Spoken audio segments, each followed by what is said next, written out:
jeito. Eu não fui criada dessa maneira. Mas, gente, vou ensinar uma coisa para vocês.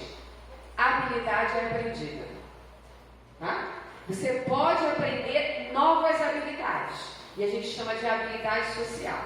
Você não está engessado. Você pode ver as coisas de outra maneira. Tá bom? Correto? Bom, ainda falando sobre depressão. O que pode ajudar uma pessoa com um quadro de depressão? Uma boa ideia aqui. Melhore os relacionamentos interpessoais. Melhorar os relacionamentos interpessoais. Pode botar no outro slide, por favor? Melhorar relacionamentos interpessoais. Procure apoio de familiares e amigos. Então, se você é a pessoa que está percebendo sintomas de depressão em você, comece a procurar familiares e amigos que possam te ajudar. Mas olha só, colhe com gente legal, tá? Colhe com pessoas que vão ajudar você e não te atrapalhar, ok? Por que eu estou falando isso? É importante que você esteja se alinhando com pessoas que podem vir a te ajudar com bons pensamentos. Porque se você for procurar amigos melancólicos, amigos para baixo, ao invés de ele te ajudar, ele pode vir a te atrapalhar. Então dá um tempo dele, é só um tempo, depois você volta, quando você estiver melhor. Óbvio que você não vai parar de falar com a pessoa, mas você só não vai contar com ele para te ajudar, porque ele também está precisando de ajuda. Então, colhe com gente que possa vir para somar com você. Ou com a... E se você for a pessoa que está aqui fazendo o curso, porque nessa fichinha que eu dei aí para você, você tem uma pergunta para responder, né? Se você está vindo aqui porque você quer adquirir conhecimento para ajudar alguém, ou você é alguém que tem percebido sintomas em você, daí você está buscando ajuda para você. Se você é a pessoa que veio para adquirir conhecimento para ajudar alguém, então hoje aceite o desafio de ser esse amigo de alguém que precisa de você. Tá bom? Aceite o desafio de ser amigo de alguém que está passando por um quadro de depressão, porque você já está recebendo todas as informações, você já está sendo alguém que está apto. Você sabe o que você não deve falar para essa pessoa. Então, procure ser amigo dessa pessoa. Mantenha a distância de pessoas que lhe criticam constantemente. Você não precisa disso. De gente que te criticando o tempo todo. Pessoas que chegam para você e falam, pô, já deu tempo, sai dessa. Quer ver quando as pessoas elas não conseguem ajudar e somar? É quando ela sabe de alguém que está passando por um momento de luto. Sabe assim, a pessoa perdeu alguém na sua família, e aí passa uma semana, 2 semanas, um mês, alguém chega para ela e fala assim, cara, já tá bom, chega. Gente, só quem passa por uma perda sabe o que é perder alguém. E uma coisa interessante, luto não é doença. Quem perde alguém, ela tem o direito de vivenciar a sua perda. Só ela sabe como está doendo. Porque o luto, ele tem a ver com a perda que a pessoa passou. Dependendo do vínculo que ela tinha com aquela pessoa, ela vai sofrer mais tempo. Óbvio que tem um período também para o luto. Mas você precisa também ter um pouquinho de bom senso para não exigir da pessoa que acabou de perder alguém, cerca de um mês, que ela esteja linda e maravilhosa e fazendo o que ela fazia antes. Né? Porque isso não é humano. Você pode ajudar, mas o que acontece quando a pessoa ela perde alguém? As pessoas, quando ela perde alguém, todo mundo está perto. Né? As pessoas estão perto, daqui a pouco vai todo mundo se distanciando dela. Porque a vida vai seguindo, mas a vida daquela pessoa ainda tem um vácuo. Porque ela perdeu alguém. Às vezes ela perde um cônjuge, às vezes ela perde um filho. E essa dor é uma dor muito grande. E aí as pessoas começam a perguntar para ela, mas por que você vai estar nessa? Sai dessa. Mas não é fácil, né? É muito difícil. Então a gente tem que olhar para essa pessoa com um olhar de compaixão. misericórdia. Não que essa pessoa não possa fazer coisas agradáveis, você pode até ajudar. Poxa, vamos sair, vamos fazer alguma coisa, isso é legal. Mas permita que essa pessoa fale. Ela precisa falar. Ela tem necessidade de falar. Então, seja um bom ouvinte perto dessa pessoa. Tá bom? É só uma dica. Só uma orientação, isso não tem a ver com a depressão, mas eu acho que é algo que a gente pode aprender. Não é? Porque perda é algo muito difícil para lidar. Bom, então faça parte de um grupo, bom lugar para relacionamento. Aí eu vou dar dica aí pro pessoal aí que já está acostumado. Isso é uma dica minha pessoal, tá? Então, existem vários tipos de grupo, né? Então as pessoas têm vários tipos de grupo. Mas quando você está aqui nesse ambiente da igreja, existe um grupo que é muito especial, que é o grupo familiar ou célula. Quem aqui faz parte de uma célula de um grupo familiar? Hã? Então, quando você faz parte de um grupo pequeno, né, de uma célula ou de algum outro grupo, porque pessoas fazem parte de outros grupos também. Aqui eu estou me restringindo a vocês, mas pessoas fazem parte de outros grupos. Então, grupos familiares ou grupos de amigos, aonde você sai, onde você possa se distrair, isso também é algo muito importante. Tá? Próximo slide. Coisa boa também para fazer. Se planejar. Quem está passando por depressão normalmente não planeja nada. Né? Ela vive um dia após o outro. Ela só experimenta o que vai ser no dia seguinte. Mas aí fica uma dica. Eu gosto de falar para a pessoa que está com quadro de depressão que, na verdade, nada ela vai fazer com prazer. Ela não vai fazer as coisas como ela fazia antes. Nada é prazeroso. Mas eu costumo comparar e digo assim para essa pessoa: vamos tentar fazer algo que antigamente, em outro momento da sua vida, você fazia e era muito bom e agradável. E aí eu peço para essa pessoa o seguinte: pegue um papel. Normalmente meus pacientes têm um caderninho.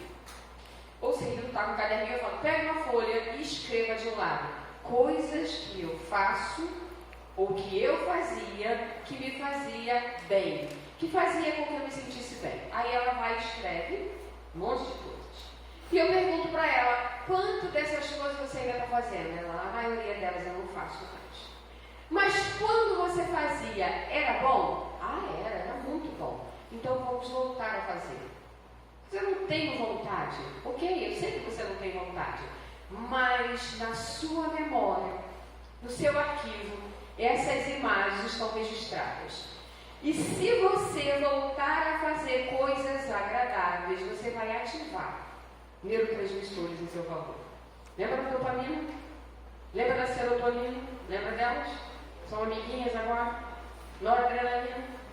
Então, elas vão começar a ser ativadas. Por quê? Porque memórias vão vir, imagens vão vir na sua mente, aonde esses neurotransmissores serão ativados. Então eu digo o seguinte para essas pessoas: vê se você consegue fazer pelo menos uma coisa. E depois você vai dizer para mim: valeu a pena? A pessoa normalmente fala: valeu. Então já está ótimo. Dê parabéns para você. Dê parabéns para vamos comemorar, vamos celebrar esse pequeno êxito. Não precisa muita coisa, um pouquinho já é suficiente. Então, o que acontece? Eu digo para meus pacientes de uma maneira assim: sabe aquele carro com problemas? Que as pessoas começam a empurrar? Ainda bem que a gente não vê muito mais disso, mas antigamente a gente via com mais frequência, né? E aí o carro pegava no tranco, não é assim? Aí vinha aquele monte de homem empurrando o carro, daqui a pouco o carro andava. Onde ele ia parar, não sei. Mas pelo menos ele pegava no tranco. Então é mais ou menos assim, essa é a ideia, tá?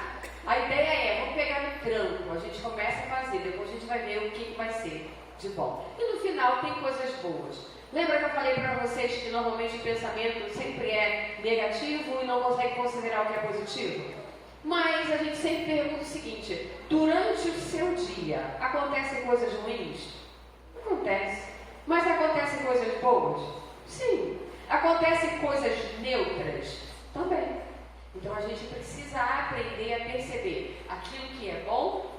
aquilo que é neutro e aquilo que é ruim. Então, vamos fazer ali uma breve recapitulação do nosso dia e considerar coisas boas aconteceram também, não só coisas ruins ou desagradáveis.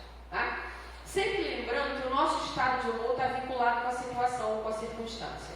Você pode estar bem. Por exemplo, essa semana eu tive uma situação muito, mas muito triste. Tinha tido um dia normal, um dia de trabalho normal, né? Coisas neutras acontecendo comigo, coisas agradáveis também.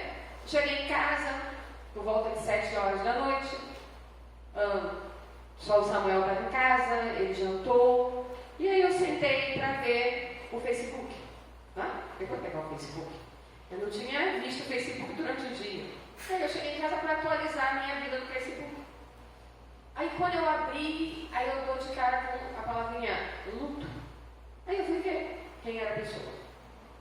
E a pessoa é uma pessoa realmente que eu tenho uma consideração muito grande. Ela trabalha comigo muitos anos, 18 anos essa pessoa trabalha comigo. E aí eu vi, ela tinha colocado algo do tipo, amanhã está confirmado o sepultamento do meu netinho.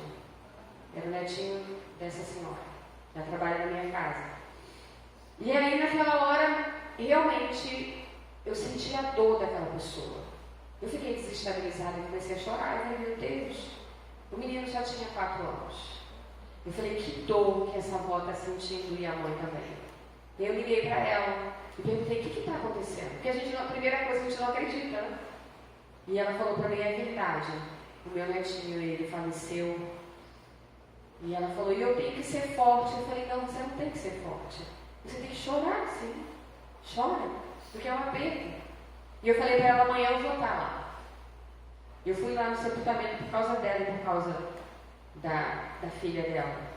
E aí, aquela noite, a minha noite não foi uma noite agradável.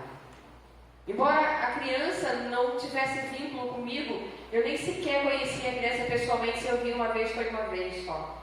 Mas tocou em alguém que tocava em mim. E aí você sente a dor de outra pessoa. Né? E eu fiquei triste. É óbvio que eu fiquei triste. E na hora do sepultamento também fiquei triste. Não tem como você não ficar triste. Eu estava reagindo o quê? A uma circunstância. Correto? A circunstância me pedia que eu ficasse triste. Por quê? Porque diante da tristeza eu tive uma atitude. Qual foi a atitude? Eu pude chegar lá e abraçar aquela pessoa. Falar algo para ela. Embora as palavras nessa hora não existam, mas eu pude abraçá-la e orar com ela. Era só o que eu podia fazer. Mas se eu não tivesse ficado triste, eu não teria ido lá. Eu não teria abraçado ela, eu não teria sentido algum tipo de abraço ou de conforto, porque nem sequer eu teria me sensibilizado com a dor dela. Percebe como tem lugar para tristeza? Né? Ela move você para fazer alguma coisa. Então, mas a pessoa com depressão, ela fica muito tempo assim, por isso que ela tem que mudar o foco. Ela precisa planejar algumas coisas para sair dessa situação. Diferente do que eu passei nessa semana. Planeje suas atividades. Aumente suas atividades. Como assim? Eu não quero fazer nada. E assim eles falam para mim, como assim? Você não está entendendo? Eu não quero fazer nada. Mas é exatamente isso. Aumente suas atividades. Principalmente as atividades prazerosas e agradáveis. Daí a listinha. Faça uma lista de coisas que você costumava fazer que gerava em você prazer ou coisas agradáveis. Faça a lista. Aí ele faz, porque ele é obediente. O paciente faz com má vontade, mas faz.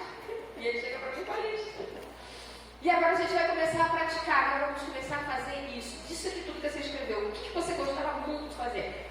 Isso aqui. Então, é a primeira da lista. Vamos fazer essas atividades. E ele começa a fazer. Ao realizar algo, você está fazendo mudanças comportamentais que podem diminuir a depressão. Então, mudar comportamento muda pensamento e muda sentimento. Comece a fazer coisas agradáveis. Então, um bom dia na presença dos amigos, dando boas gargalhadas. Mas eu não quero rir. Mas o riso é contagiante. Você não sabe o que é isso. Quando alguém começa a rir, o outro começa a rir. Quando um começa a bocejar, o outro boceja também. Não é assim? Você abre a boca, o outro abre a boca. Você ri, o outro ri. Isso é muito legal. E aí quando você tem um grupo, já você fala, tá todo mundo doido. Tá todo mundo doido, tá todo mundo rindo, o que é isso? Mas um sorriso gera isso. O sorriso é assim. Tanto é assim, que toda vez que você vai tirar uma foto, o fotógrafo manda você rir. Ou manda você falar X. É um sorriso forçado, mas gera alguma coisa em você não sabe, não faz ideia. Existe algo em nós, assim, que os neurocientistas chamam de neurônio espelho. Neurônio espelho. O neurônio espelho, ele é ativado quando alguém diante de você faz uma menção de um sorriso e você responde com um sorriso também. Você sorri, o outro sorri. Você boceja, o outro boceja. E você conta uma coisa engraçada e o outro ri também. E isso é contagiante. Eu estou vendo um monte de gente rindo para mim, todo mundo mostrando as coisas de para mim. Nossa, que dente lindo. Agora eu tenho dente bonito, para rir mais de você. Então, é muito interessante. Olha, gente, nós somos dotados de coisas no nosso sistema nervoso que favorece a gente a viver bem. Bendito neurônio espelho. O neurônio espelho, ele está muito associado com aquilo que a gente chama de empatia. Sabe o que é empatia? É você se colocar no lugar do outro. Então, empatia é você se solidarizar, é você se colocar no lugar do outro. E aí, quando você se coloca no lugar do outro, você ajuda o outro. Se a gente não tivesse esse neurôniozinho espelho, a gente ia ficar nem aí para aquilo que o outro está passando. E o outro também não ficaria nem aí para aquilo que a gente está passando. Então, graças a Deus pelo neurônio espelho, que faz você sorrir quando o outro sorri. E que às vezes faz você chorar quando o outro chora também. Porque aí você se torna uma pessoa o quê? Sensível, compassiva e misericordiosa. É tudo de bom. Então, nisso, quando você faz isso, você muda o comportamento. Mudando o comportamento, você vai mudar o pensamento, logo você vai mudar o que você sente. Então, mude a atividade prazerosa. Porque sabe o que é interessante? O nosso sistema nervoso, ele não consegue vivenciar dois tipos de sintomas antagônicos, ou seja, diferentes. Ou você está experimentando algo prazeroso, ou você está experimentando algo depressivo, negativo ou ansioso. Não tem como vivenciar as duas coisas ao mesmo tempo. Ou um ou outro. Então, quando você está assistindo algo agradável, que você está rindo, naquela hora não tem lugar para tristeza, para depressão e nem para ansiedade. Porque você não consegue sentir duas coisas ao mesmo tempo. Isso é beleza, né? Não é bom? Então vamos dar lugar para coisas prazerosas e agradáveis. Ok? Atividades agradáveis. Conversar com um amigo, aquele amigo legal. Tá? Gente, todos devem ser legais, tá bom? Olha só, a Rose disse que nem eu vou ficar perto de você que você é muito desagradável. Não disse isso, gente. Não diga, tá? Eu nem sei quem é esse teu amigo, viu? Ô, amigo deles, por favor, não me interprete mal, viu? Aumente as suas atividades, principalmente atividades agradáveis. Né? Atividades agradáveis, conversar com um amigo, ouvir música, gente. Música é fantástico. Música é algo do céu. Porque música gera em você sentimentos agradáveis. Que diga lá os antigos, Sebastian Bach, aquele pessoal, né, que tocava aqueles pianos lindos e maravilhosos. Então, a música tem tudo de bom, associada com o barulhinho da natureza. Eu vou ouvir o barulhinho aí? Barulho da cachoeira, o vento, tudo isso gera em nós o quê? Uma sensação agradável. Mas aí, quando você for escolher a